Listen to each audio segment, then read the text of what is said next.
தற்போது இலங்கை நாட்டினை பொறுத்தவரையில் இந்த எரிபொருட்களின் விலை உயர்வு என்பது மக்கள் மத்தியில் பெரும் பேசுபொருளான ஒரு விடயமாகவே நாளுக்கு நாள் வலுப்பெற்று வருகிறது. ஏனென்றால் யாருமே எதிர்பாராத அளவுக்கு திடீரென இந்த எரிபொருட்கள் அனைத்தினுடைய விலைகளும் உயர்த்தப்பட்டிருக்கிறது. அதுவும் கொஞ்ச நஞ்சமல்ல, 24 ரூபாவால அதிகரித்திருக்கிறார்கள். இந்த விலை அதிகரிப்பால மக்கள் பெரும் சிரமத்துக்குள்ளாக இருக்கிறார்கள். குறிப்பாக இந்த மத்திய கிழக்கு நாடுகளில் நிலவி வருகின்ற இந்த போர் பதற்றம் காரணத்தால இலங்கை மக்கள் கடந்த சில தினங்களுக்கு முன்னர் இந்த எரிபொருள் நிரப்பு நிலையத்திற்கு முன்பாக எரிபொருள் பெற்றுக் கொள்வதற்காக வரிசை கட்டி நின்றார்கள்.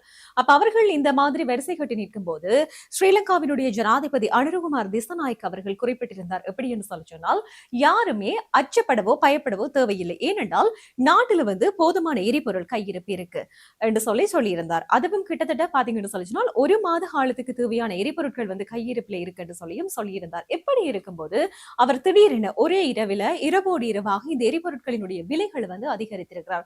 அப்போ இதால பெருமளவில் பெரும் சர்ச்சைகள் வெடித்து வருகிறது. ஏனென்றால் தேவையான எரிபொருள் கையிருப்பு இருக்குது நாட்டுல, பிறகு எதுக்கு அவர் இந்த விலையை உயர்த்தி இருக்கிறார் என்று சொல்லி மக்கள் ஜனாதிபதி மீது அதிகளவிலான கேள்விகளை எல்லாம் தொடுக்க ஆரம்பித்திருக்கிறார்கள். பல கேள்விகளை எழுப்புகிறார்கள். ஏனென்றால் திடீரென இந்த விலை அதிகரித்திருப்பது மக்களுக்கு பண என்னன்னு சொல்றது, இப்ப மக்களினுடைய பணத்தை கொள்ளையடிக்கும் ஒரு நோக்கமாக கூட இருக்கலாம் என்று சொல்லி பலதரப்பட்டாலும் பேசப்பட்டு கொண்டிருக்கிறது. அதுவும் உலக சந்தையை பொறுத்தவரையில் பாத்தீங்கன்னு சொல்லிச்சோம், இந்த மசகு எண்ணெய் விலை வீழ்ச்சி அடைந்து வருகிறது.